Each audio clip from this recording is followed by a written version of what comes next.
Venimos a hablar del reportaje transmedia Tierras sin ellas que publicó 5W junto a Oxfam Intermón el 6 de noviembre de 2018 y que ganó el premio de Salambre en la categoría multimedia.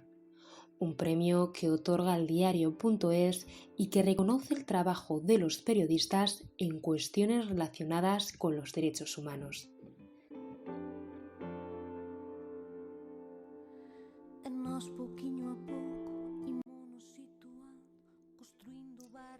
Tenemos la suerte de poder charlar con una de las periodistas que trabajó en este proyecto, Ana Suriñac, editora gráfica y una de las fundadoras de la revista 5W. Ella se encargó de la parte fotográfica y de edición, de la que nos hablará más adelante. Sin embargo, el objetivo principal de esta entrevista es conocer cómo fue en líneas generales el making of de este proyecto transmediático. En los que resistimos a séculos de fuerza, en osas matriarcas do país dun tal Breogán.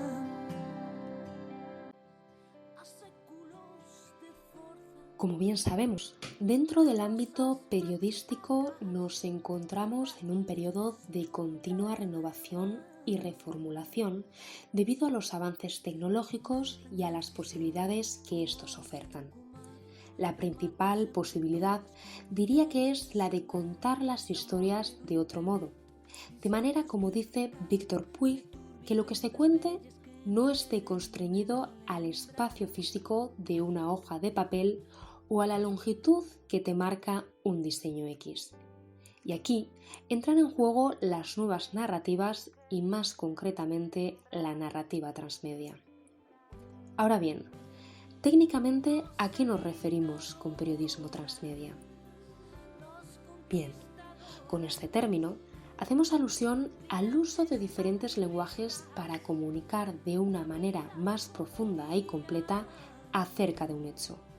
La posibilidad de elección entre audio, vídeo, foto fija o un sinfín de recursos multimedia permite al periodista usar la mejor fórmula narrativa para cada parte de su pieza de investigación.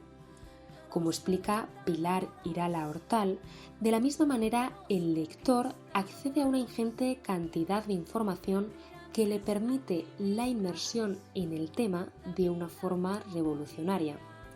En definitiva, se busca la conexión y la connivencia del lector. Estos rasgos ya se apreciaron en otros géneros periodísticos en el siglo XIX, cuando el periodismo literario o el de autor había comenzado a apoyarse en la literatura o demás herramientas creativas para hacer calar la historia en el lector. El investigador y fotoperiodista Kevin Moloney defendió su tesis doctoral sobre periodismo transmedia en 2011 y como hilo conductor de la siguiente entrevista preguntaremos a Ana Suriñac por los principales rasgos que Moloney sugiere una narrativa transmedia debería tener.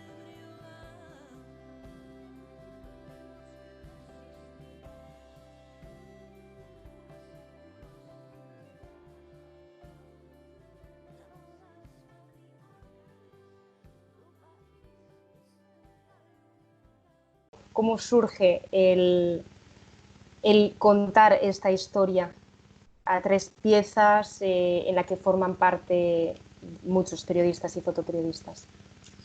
Pues Tierras sin ellas es un proyecto en colaboración con Oxfam, Intermón Oxfam. Entonces, la idea inicial era que Oxfam hacía tiempo que Oxfam y 5W queríamos hacer algo juntos. Entonces, bueno, al final Oxfam nos propuso, ¿no? Tenemos esta partida, podéis hacer algo. Y ellos no nos dijeron prácticamente nada, nos dieron dos premisas, ¿no? Como para empezar a trabajar. Una era que en el proyecto que hiciésemos, que tampoco nos dijeron ni qué formato ni cómo tenía que ser nada, sino que en el proyecto abordásemos, pues, bueno, que tuviese perspectiva de género, evidentemente, pero bueno, que esto para 5W nos sentíamos cómodos con eso porque es una cosa que intentamos que haya siempre en nuestras piezas. Y otra de las premisas, que es evidente, era que fuese un tema con el que Oxfam estuviese relacionado, o que fuese un tema en sus, ¿no? Que estuviese relacionado con el trabajo que ellas hacen a nivel global, ¿no? Entonces, bueno, nuestra primera idea fue hacer migraciones, porque, bueno, movimientos de población, porque es un tema que en 5W hemos trabajado mucho desde el principio. Muchas de nosotras estamos muy habituadas a trabajar con movimientos de población, pero luego empezamos a pensar que a lo mejor era una oportunidad para abordar otro tema, otras historias que no habíamos hecho o que echábamos de menos en la revista, y fue así como se nos ocurrió centrarnos en la lucha por la tierra en América Latina, ¿no? Que además es una problemática de la cual Oxfam ha hablado mucho, ha denunciado un montón, y bueno, les propusimos a ellas les pareció pues genial. Entonces, como lo primero que hicimos una vez decidido el tema es empezar a investigar, y de hecho una de las cosas que nos motivó a hacer esto era justo un informe que había hecho Intermon Oxfam, que hablaba sobre esas desigualdades, que es un informe que se llama Desterrados, que eso a nosotras nos sirvió muchísimo para situarnos, ¿no? De cuál era la situación de lucha y de explotación de la tierra en América Latina. Entonces, ese informe y muchas entrevistas con expertas y expertos que Oxfam también nos facilitó, nos sirvió un poco para sentar las bases de cómo abordar las historias, ¿no? Otra de las cosas que nos hizo abordar este tema y dedicar pues un año a investigar fue que en la revista nos llegan muchas propuestas de periodistas de diferentes partes del mundo, y muchas propuestas que nos habían llegado eran precisamente sobre esta lucha por la tierra en América Latina, ¿no? No habíamos, yo diría que no habíamos publicado ningún tema nunca de esa lucha por la tierra, porque no acabamos de ver el enfoque que nos proponían los periodistas cuando hacían las propuestas, ¿no? Lo que muchas veces, y visualmente, que es el tema que yo más controlo y sobre el que más poder de decisión tengo en la revista, es la imagen. Y muchas de las propuestas pues siempre tienen un abordaje de imagen que evidentemente también es necesario, pero no debe ser único, según nosotros creemos, ¿no? Que era pues de muchas manifestaciones, de gente de diferentes colectivos manifestándose por esa explotación, o pues grandes empresas explotando el territorio, ¿no? Todas hemos visto pues las grandes extensiones de soja, pues como la industria de las madereras pues talan árboles sin control en determinados sitios.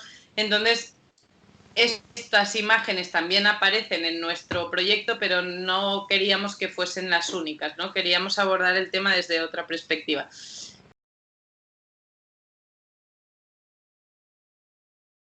Entonces, lo que decidimos era, elegimos 3 contextos: Guatemala, Paraguay y Colombia, que son 3 de los países pues, donde esta explotación por la tierra es más latente, ¿no? No son los únicos, pero son 3 de los que sí que es más latente, y además con diferentes problemáticas, que eso también era importante. No queríamos que fuesen 3 historias iguales en 3 países, sino abordar problemáticas que van más allá también, ¿no? De la lucha por la tierra. Por ejemplo, en el caso de Colombia, que es el tema que hicimos Marta Arias y yo, no solo era esa explotación de la tierra, sino ya se habían firmado los acuerdos de paz, pero hubo muchas zonas, y todavía está pasando, ¿no? Donde las FARC tenían una presencia, bueno, donde estaban las FARC, que al firmarse los acuerdos de paz desaparecen las FARC, y hay un montón de luchas para quién se hace con el control de ese territorio. Y eso una de las consecuencias de esto es que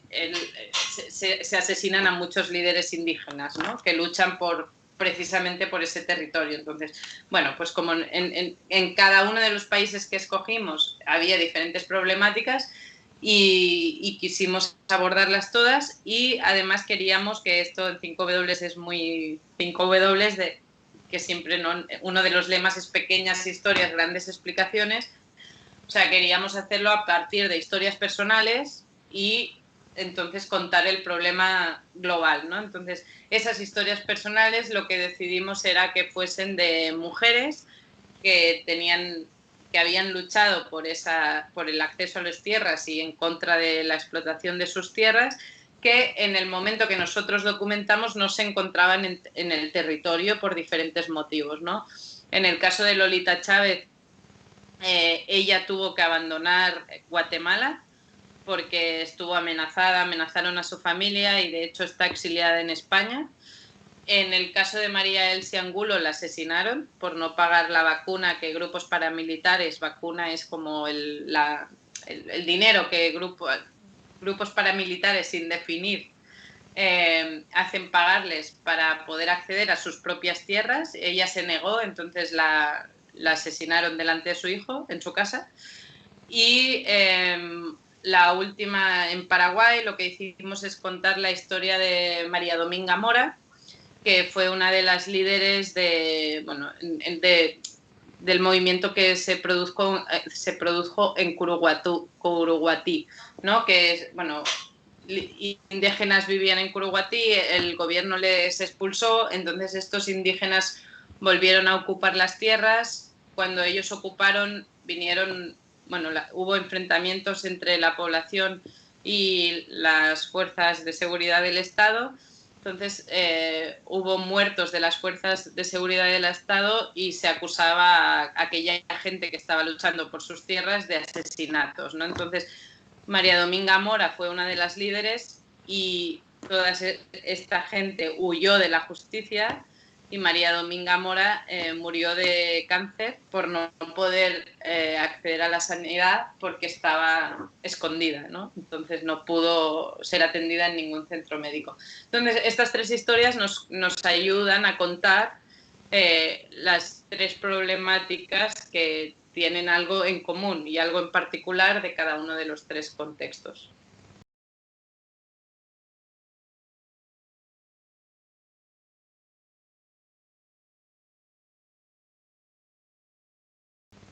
Y para contar estas historias os apoyáis en diferentes y diversos elementos o herramientas multimedia, como el vídeo, galerías de imágenes, sonidos, in situ, ¿no? Que nos hacen trasladarnos a ese espacio porque son grabaciones que tomáis vosotros.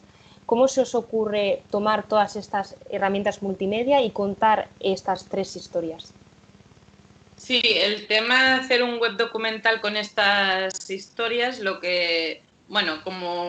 como uno de los primeros proyectos que teníamos financiación, aparte de la que que 5W vive de sus socios y son ellos los que soportan al medio, pero en este caso Oxfam nos dio una partida económica y ahí nos crecimos, ¿no? Y dijimos, vamos a hacer algo que tenemos muchas ganas, que era hacer un web documental. Y desde el principio, desde que empezamos a pensar el proyecto, teníamos claro que la salida a las historias era en un web documental, ¿no? Entonces fue cuando montamos a los equipos de periodistas y fotógrafos para trabajar en los diferentes contextos, y ahí teníamos claro que en el web documental queríamos combinar todos los formatos audiovisuales para que la gente, ¿no? Se dice que la gente tenga una experiencia inmersiva. Al final para nosotras lo más importante era que la gente llegue a las historias mucho más, ¿no? Que no solo las lea, sino que las escuche, las vea, o sea, que consuma las historias sintiéndose un poco más dentro de las mismas historias, ¿no? Y el último elemento que introdujimos, que pensamos que sería interesante, ya que probábamos muchos lenguajes diferentes, fue la ilustración, ¿no? Creímos que introducir ilustración en las imágenes podía también darle un plus, ¿no? O sea, dar todavía más. captar la atención más de la gente que consume las historias, ¿no? Entonces contactamos con Germán Andino, que bueno, es un ilustrador que mucha gente conoce porque él hace sobre todo, bueno, todo lo que hace es ilustración relacionada con historias, con tema periodístico, y además él conocía mucho ya la problemática de la lucha por la tierra en América Latina. Le propusimos el proyecto, le gustó, y entonces yo le dije a él, haz lo que creas con la ilustración. A mí me gustaría meter ilustración en las imágenes, pero eres totalmente libre de ver cómo meter la ilustración en las imágenes sin que quede forzada, porque a veces cuando se combinan tantas cosas, a veces es como, bueno, ¿y esto para qué, no? Para demostrar que también tienen un ilustrador. O sea, también, que esto es muy importante siempre que se piensan estas cosas, es que todo tenga sentido, ¿no? No hacer cosas porque sí. Entonces fue el propio Germán que nos propuso pues dibujar a las mujeres, no solo dibujarlas, sino animarlas en esos territorios en los que ya no están, ¿no? Entonces, cuando entras en cada una de las historias ves a la ilustración de la mujer, que evidentemente está inspirada en fotografías que pedimos a las familias de cada una de ellas, y cómo ella está haciendo vida en lo que era su territorio y desaparece, ¿no? Que es un poco pues, de lo que va la historia. Y ahí, combinando todos esos elementos, creímos que era una manera bueno, de que la gente se metiese mucho más en estas historias, que se oye mucho, se escucha mucho hablar de la lucha por la tierra en América Latina, pero es complicado, ¿no?, entender qué significa esa lucha. Entonces quisimos no solo que la gente entendiese, o sea, viese que hay explotación de las tierras en América Latina, sino qué significa más a nivel personal, a nivel familiar, a nivel de núcleo, ¿no? Porque creemos que las pequeñas historias a veces sirven mucho más para empatizar con cosas que a lo mejor desde nuestro mundo nos pueden parecer muy lejanas. Y por eso combinamos todo esto y el resultado pues quedó en este web documental.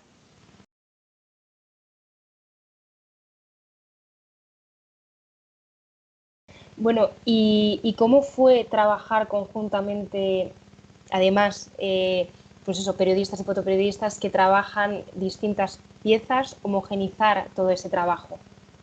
Claro, esto pues es uno de los retos, ¿no? Cuando haces estos proyectos con diferentes profesionales, que cada uno tiene su estilo, cada redactor pues escribe de una manera o aborda de alguna manera los temas distinta, o los fotógrafos cada uno tiene una mirada. Cuando montamos los equipos, montamos ya con gente con la que habíamos colaborado, que a nivel visual, por ejemplo, yo conocía mucho el trabajo de Maysun y el trabajo de Pablo Tosco. Y en el caso de los Plumillas, bueno, Marta Arias forma parte de la revista, el Introax ha colaborado muchísimo y conocíamos mucho su estilo y nos encanta. Y en el caso de Paraguay, que fue como lo que más nos costó, lo que buscamos era una periodista local, que es Fátima, que ella es de Paraguay, que conociese mucho la historia de Curuguatí, ¿no? Entonces ella había investigado la historia desde el principio, de hecho incluso, ¿no?, estuvo involucrada en muchas marchas y tal, y nos ayudó muchísimo también a nosotras desde aquí a entender este problema que significaba a buscar a la persona que era María Dominga Mora, ¿no?, que ella quería que fuese María Dominga Mora. Y entonces, bueno, una vez conformados los equipos, pues había un editor de texto que era Maribel Izcue, una editora de fotografía que era yo, y pues Maribel trabajó mucho con los equipos de redactor, o sea, con Eileen, Marta y Fátima, y yo trabajé mucho con Pablo y Maysun. Ya teníamos en la cabeza un poco cómo tenía que ser el web documental, aunque bueno, siempre luego cuando se produce pues cambian cosas, pero sí teníamos claro que iban a haber a nivel visual, por ejemplo, textos encima de las imágenes, que iba a haber la ilustración, que queríamos que fuese un estilo no tan descriptivo, sino mucho más de imágenes que transmitan sensaciones, quizá mucho más que no se vea todo, ¿no?, directamente en la imagen, sino pues no sean fotones del día, sino que le sirvan al espectador también para captar el ambiente que hay allí, ¿no? Entonces, bueno, los fotógrafos hablamos muchísimo de tipos de imágenes, vimos referentes, vimos hasta que estuvimos más o menos de acuerdo en cómo abordar cada uno. Luego entonces empezaron a trabajar, yo fui la última, empezaron a trabajar Maisun y Pablo, y mientras trabajaban los dos me iban mandando imágenes para ir viendo cómo, porque al final los fotógrafos tienen que tener las imágenes cuando están trabajando en el terreno, ¿no? Con los plumillas evidentemente tienen que coger las historias en los terrenos, pero luego el estilo de texto puedes ir como darle una vuelta, poner un párrafo, poner otro, hacerlo más descriptivo, más no sé qué. Ellos trabajaron mucho después también. Nosotros trabajamos más cuando estábamos en terreno para intentar que los tres tuviésemos tipo de imágenes que funcionasen juntas, ¿no? Y yo creo que eso fue clave, porque si no a lo mejor se vería como tres historias sobre una misma problemática, pero que no se contaban de la misma manera y a lo mejor a la gente le costaba mucho más entrar, ¿no? Entonces, a nivel gráfico es evidente que cada uno tiene su estilo, pero sí que la manera de contarlo gráficamente es similar en las tres historias, ¿no? Y era muy importante. Y en el caso de la narración, bueno, sí, de los textos, pues igual, Maribel quería que fuesen textos narrativos, donde se hablase mucho de los sentimientos también de los familiares, porque como contamos las historias era a partir de los familiares que todavía estaban en territorio. Y por ejemplo, yo trabajé con Marta y fue muy intenso, ¿no? Porque ella tenía que sacar mucho de los familiares a los que al final pasamos tiempo, pero estuvimos 3 semanas en terreno y estuvimos cada día con los familiares. Evidentemente no es lo mismo lo que te cuentan el primer día que lo que te cuentan el último, pero sí que Marta tenía que llegar mucho al fondo, ¿no? Yo la vi, ella sufría, Marta sufrió mucho haciendo esta cobertura, porque estaba como haciendo despertar los sentimientos de todos los familiares de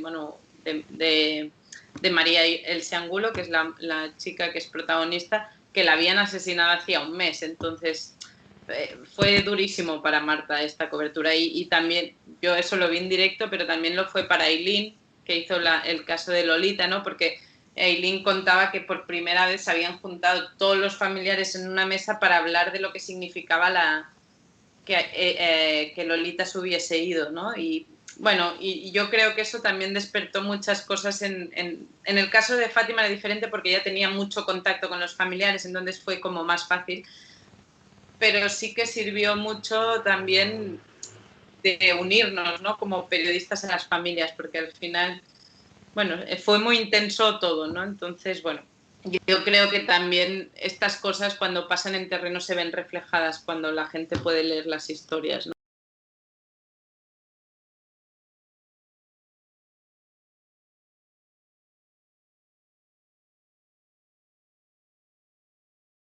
¿Nos podrías contar un poco cómo presentasteis este trabajo? Sí, tuvisteis una exposición. El trabajo, bueno, estaba pensado como web documental, así se hizo. Hicimos una presentación pública donde vino Lolita Chávez, como comentaba antes, que fue muy emocionante. Para mí ha sido una de las mejores presentaciones que hemos hecho 5W y también yo con mis trabajos, porque que haya alguien protagonista de la historia, pues evidentemente la gente pudo preguntarle directamente a ella un montón de cosas y además ella, bueno, quien no la haya escuchado hablar, pero es buenísima y habla muy bien y se indigna mucho y denuncia un montón y conoce mucho más que nosotros sobre la explotación de la tierra en América Latina, por lo tanto era genial que estuviese ella. Y luego, y esto fue una propuesta más de Oxfam, que cuando vieron el proyecto les gustó tanto que decidieron sacar una partida para hacer una exposición y hacerlo itinerante en diferentes ciudades de España, pero también, y su apuesta principal es en Latinoamérica, ¿no? Porque es un proyecto que en Latinoamérica también funciona muy bien. Yo al principio no estaba muy conforme con hacer esa exposición porque estaba todo pensado para hacer un web documental, entonces las fotos muchas sirven de background del web documental y una exposición tiene... Bueno, para mí sí puede funcionar, pero hubo que pensar muchísimo cómo exponer eso que estaba tan pensado para utilizar en web, ¿no? Yo al principio fui un poco reticente, luego con Maisun Pablo empezamos a pensar mucho cómo hacerlo. Al final la exposición, donde también hemos incorporado la ilustración, o sea, hay fotos donde hay las chicas, tanto Dominga como María Elsi como Lolita Chávez dibujadas, porque es otro de lo, o sea, es el proyecto, es eso, ¿no? Entonces hicimos una exposición que no era tanto foto única, foto única, foto única, sino que eran como 3 fases y cada fase, o sea, tú te metías en una historia, eran como cubículos, entonces tú entrabas en un cubículo y estabas dentro de la historia, ¿no? Un poco con la misma idea que el web documental llevado a exposición. Al final yo creo que quedó bastante bien, aunque yo tengo que reconocer que fui un poco al principio no lo veía, pero es verdad que luego sí, porque bueno, hicimos una exposición que era mucho más pensada con la historia, no tanto foto, foto, foto. Había textos, utilizamos mapas en este caso y para mí la primera expo que hicimos no había audio, pero ahora sí estamos intentando que en los espacios que la gente vea la exposición, que en principio ahora con el nuevo contexto no sé cómo va a quedar, pero iba a hacer itinerancia en América Latina, también en España, pues intentar buscar espacios donde se permitiese también escuchar las imágenes, ¿no? Y los testimonios en primera persona de los familiares. Entonces, esto no es posible en todos los espacios, pero en los que era posible estábamos empezando a trabajar en ello también. Y claro, la exposición esta tiene pensado seguir la ruta, hay imágenes, hay audio, pero ¿vídeos? ¿No introdujisteis al final vídeos? No, en la exposición, bueno, solo hay 2 espacios donde va a haber vídeos también, porque lo permite el espacio, si al final se hace. Pero una de las cosas que nos gusta, y a mí esto me encanta personalmente, es que las exposiciones estén en la calle. Ah, Porque así la gente, si no, a veces pasa mucho que va a ver la expo quien ya está muy convencido de una cosa, ¿no? Entonces, cuando te la encuentras en la calle, te la encuentras. Evidentemente puedes pasarle de la exposición y como si fuese un anuncio. Pero a veces te das cuenta que la gente se para y qué es esto y no sé qué, y no se lo esperaba y se queda media se hora flipa. colgado en una exposición, ¿no? Y para mí es más importante que esté en la calle a meter vídeos. Entonces, bueno, para mí, para Oxfam y para todo el mundo implicado en el proyecto. Y entonces, bueno, meter pantallas de tele en la calle es muy complicado logísticamente, dinero, necesita seguridad entonces y tal. Y entonces, pues hemos preferido, no, bueno, todavía no estaba la ruta acabada de determinar, pero para mí es más importante que lo consuma mucha gente y que yo qué sé, Claro. pues si de 100 personas 4 se quedan colgadas ahí, pues perfecto, que lo metamos en un museo y solo vaya gente que va a ver eso muy concretamente. Entonces el vídeo en el caso de la exposición no lo hemos introducido. Claro, más que nada lo comentaba porque las ilustraciones se mueven, entonces visualizar esa foto, pero con la ilustración que se mueve, pues claro, tampoco tiene nada que ver, pero obviamente en la calle es un poco difícil, sí, sí se podría hacer Hemos, eso. o sea, en el caso de las ilustraciones que están en pantalla, Sí. ahí, en la exposición, no son las mismas que abren las crónicas de cada uno Mm, en web, porque no acababan de funcionar. Entonces, Germán Andino, o sea, no se acababa de entender bien las historias, porque cuando se mueven por la imagen sí se entiende, y más si puedes consumir toda la historia, entiendes por qué. Pues en el caso de Meriel Angulo, ¿no? De Colombia, la ilustración que hemos escogido animada es ella bañándose fuera de su casa, porque entiendes enseguida, ¿no? qué está pasando.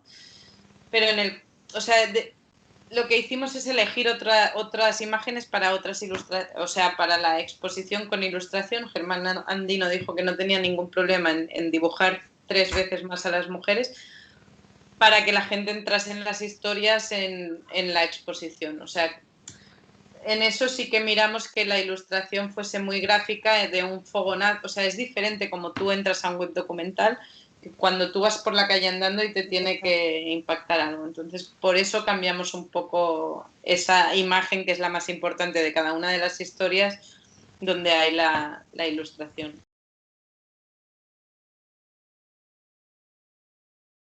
vosotros lo que queréis es llegar a más gente y que por eso tenéis pensado que esté en la calle al servicio de todo el mundo, y supongo que por eso es también por lo que no hace falta una suscripción para visualizar este reportaje. Bueno, en este caso, la decisión de si cerrarlo o no fue bastante más rápida de todo lo demás, porque bueno, al final pero sí que dijimos, bueno, es nuestro primer web documental, es una cosa que tiene mucha calidad, creemos que tampoco 5W es súper conocida, entonces creemos que es una manera muy buena de presentar cómo trabajamos. Entonces, en este caso decidimos dejarlo abierto para que lo consumiese cuanto más gente mejor, y además también es verdad que a Oxfam ellos no nos impusieron nada, ellos saben que 5W es principalmente para los socios, pero claro, evidentemente les pareció bien que decidiésemos dejarlo abierto, ¿no? También era un formato nuevo, queríamos también explorar esto, si había más visitas, si funcionaba, si la gente estaba. Y yo creo que los socios de 5W valoraron mucho cómo lo hicimos y tampoco hubo quejas de que lo dejásemos abierto. Sí que es verdad que, por ejemplo, en las presentaciones y tal lo que damos prioridad es al socio, pero en este caso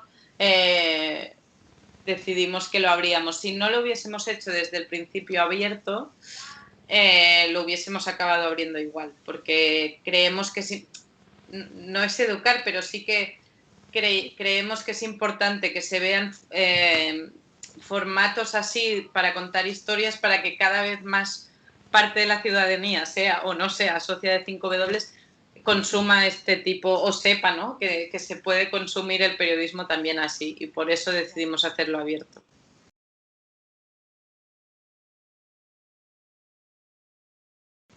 Bueno, y además, aparte de estas piezas, tenemos también un podcast dedicado a Tierra sin ellas. Podcast que presentáis normalmente todos los meses. ¿Qué nos puedes contar acerca de esta manera también de consumir periodismo? Bueno, el caso de los podcasts para 5W ha sido una grata sorpresa. O sea, desde el principio nosotros los que formamos parte de 5W hemos ya explorado diferentes maneras, ¿no?, de contar historias. El primer año de 5W el tema del podcast estaba, sí que hacíamos algo de radio, pero no tan estructurado como ahora, pero empezamos a lanzar podcast y vimos que es un producto que se consume un montón, cada vez más. De hecho, cada día que lanzamos, o sea, los días que lanzamos podcast, que es el primer domingo de cada mes, se nota un montón en las visitas, tanto a la web de 5W como al podcast. Entonces es un formato que es una apuesta clara de 5W y cada vez más, ¿no? Entonces hay un equipo podcast que son Raúl Flores y Nuria Jar, que se dedican exclusivamente al podcast. Los dos han trabajado muchísimo en radio y ellos se lo guisan, ellos se lo comen, ¿no? Como si dijésemos, bueno, evidentemente hay un técnico y un estudio de grabación, y entonces, pero ellos llevan la batuta del podcast, siempre lo hacemos igual que reunión de contenidos con Agus Morales y yo, pero ellos proponen temas, ellos dicen vamos a hacer esto, vamos a hacer lo otro, vamos a abordar esto así. A veces está vinculado con temas que hemos publicado en la revista, a veces proponen, pues vamos a hablar de China porque creemos que no hemos hablado de China y es un país muy interesante. Y entonces en el caso de Tierra sin ellas, fueron ellos, ¿no?, que al ver el producto, bueno, a ver cómo había quedado Tierra sin ellas, al ver que teníamos a los testimonios de todos los familiares grabados, sonidos del sitio en directo, y además podían entrevistar a todos los periodistas que habíamos hecho esto, pues dijeron, oye, vamos a hacer un podcast de 5W, ¿no? Y en el caso, también ellos mismos entrevistaron a Lolita Chávez.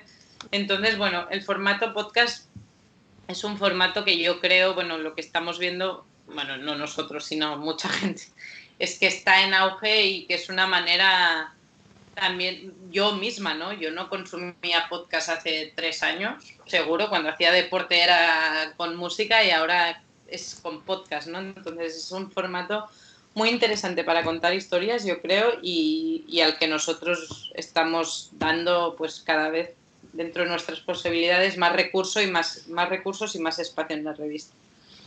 Claro, y que además en este caso puede ser escuchado tanto por suscriptores como no, y que esto también puede ser una vía, ¿no?, para conocer a 5W o conocer mejor su trabajo, quiero decir. Sí, en el caso, de hecho lo notamos, ¿eh? Ha habido mucha gente y nos lo dicen cuando, ¿no?, que escucha el podcast y se hace socia, o sea, conoce la revista después del podcast, ¿no? Y en el caso del podcast, de hecho, lo hemos decidido hacer abierto porque si lo cerramos se tiene que escuchar directamente en la web de 5W. Y cuando lo metes en plataformas, hasta donde yo sé, creo que es así, no se puede cerrar el podcast, ¿no? A lo mejor hay alguien que sabe, pero nosotros no hemos encontrado la fórmula y creo que no se puede. Y entonces al principio lo lanzamos abierto por eso, porque era un formato nuevo, queríamos ver cómo respiraba, cómo la gente lo consumía. Después hubo un momento que planteamos cerrarlo, pero muchos socios nos decían que no, porque además lo tienes que escuchar con la web, o sea, no tienes que tener la web activada en Sí. el teléfono o donde lo consumas, y que es muchísimo más práctico utilizar aplicaciones. De hecho, yo no me sé las estadísticas, pero no sé, 80% lo consumen en diferentes aplicaciones, no en nuestra web. Y nos va súper bien porque está abierto y es una vida de, bueno, de contar cómo hacemos nosotros las cosas, ¿no? Y nos funciona mucho, ya te digo yo, ahora cuando estamos ya empezando a pensar en la nueva web y el podcast tiene mucho más espacio, porque al final fue una cosa que teníamos clara que queríamos, pero introdujimos formalmente el segundo año. Tiene una sección en la web, pero no está pensada es para el podcast, está adaptada. Y ahora es una de las secciones donde más estamos trabajando, ¿no? En la sección de podcast, porque es que la gente consume muchos podcasts.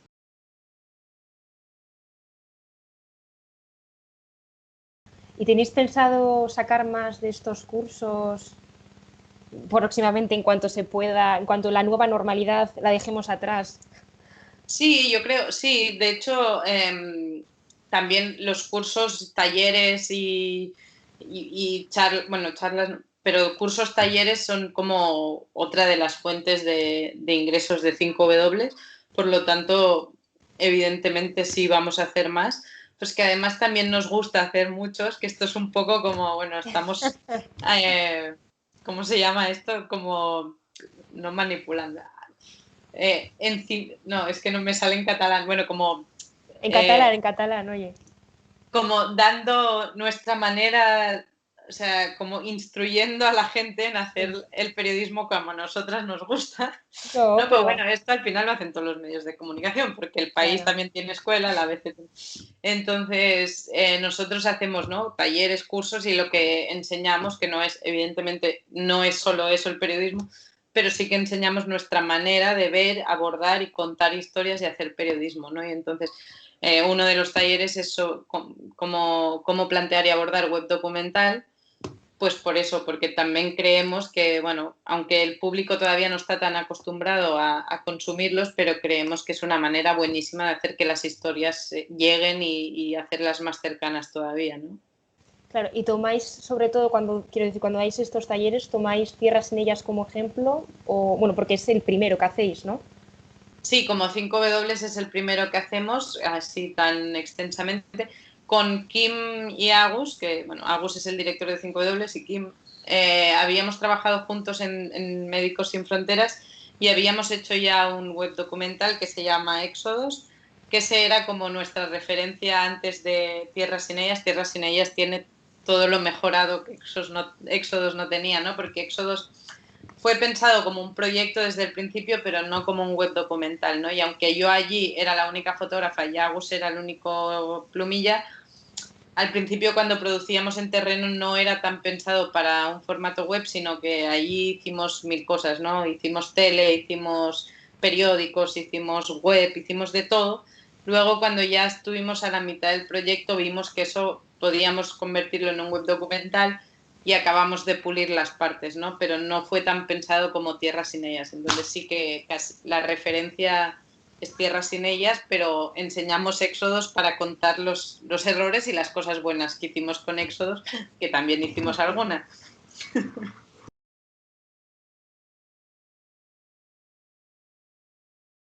¿Cuál fue entonces el recibimiento que tuvo este trabajo? Sabemos que ganó el premio de Salambre, ¿no? Pero por multimedia, de hecho, pero bueno, en general, ¿qué nos podrías contar? Las visitas al web documental, pues al principio no fueron muy distintas de las que tenemos a una crónica semanal, ¿no?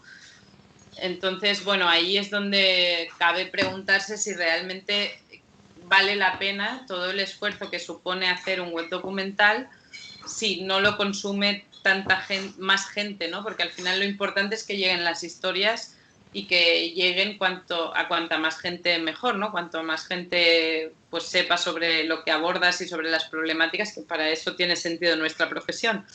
Entonces, el nivel de visitas es verdad que al principio no fue el que esperábamos, o sea, fue un poquito más que las crónicas pro, pero claro, no comparable al esfuerzo.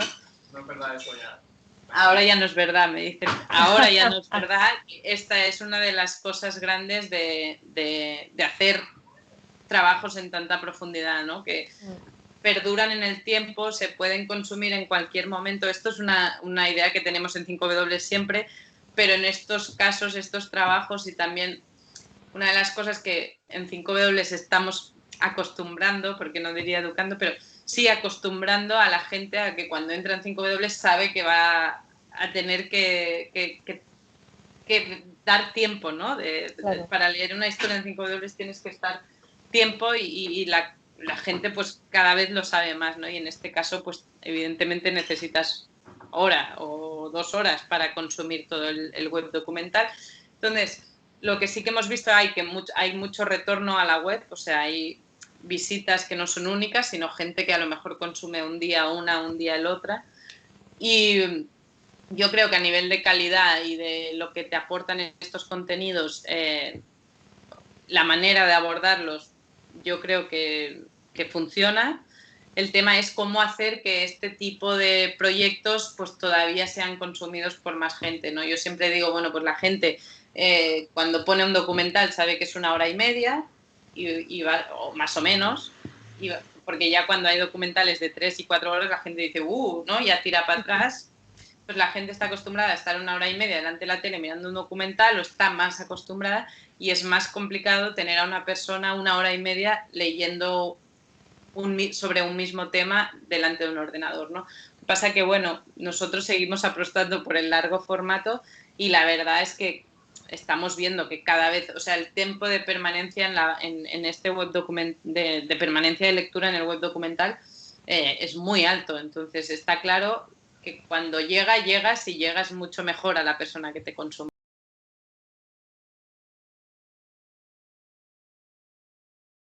¿Y tenéis pensado seguir trabajando en estos, o sea, teniendo en cuenta pros y contras, ¿no? Como siempre, pero tenéis pensado sacar más adelante este tipo de proyectos?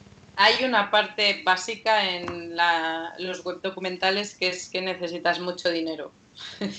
Entonces, no lo descartamos hacer más web documental. De hecho, a Kim Zudaire y a mí nos encanta hacer web documental, aunque Kim dice que es demasiado curro, para luego el resultado en visitas, que es verdad claro que tampoco...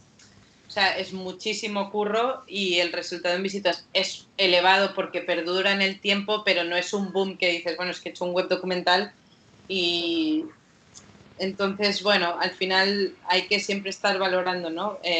Es verdad que hay historias que contadas así transmiten mucho más y para mí por eso es tan importante hacer web documental. En 5W siempre decimos que la calidad evidentemente está por encima de la cantidad y los clics, por lo tanto es una apuesta, pero también es verdad que Kim es partidario, porque él es el que piensa todo lo web, de empezar a introducir todos estos nuevos lenguajes en la web general de 5W, ¿no? O sea, que la web general permita que haya fotos con audio, permita incrustar vídeos, sea mucho más versátil y no tener que pensar cada vez un web documental especial para cada proyecto. Y para mí eso es clave, ¿no? También, o sea, que la web te permita meter todo este formato y poder contar todas las historias así. Lo que pasa es que esto también es muy caro y necesitas un equipo enorme. Esto lo tiene el New York Times.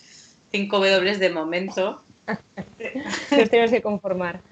De momento vamos mejorando, pero pero lo ideal, claro, evidentemente sería que todas las historias que hacemos en 5W pudiesen contarse de manera similar a lo que nos dio la oportunidad de hacer Tierra sin ellas, ¿no? Vamos por ahí, pero todavía necesitaríamos pues 4 veces,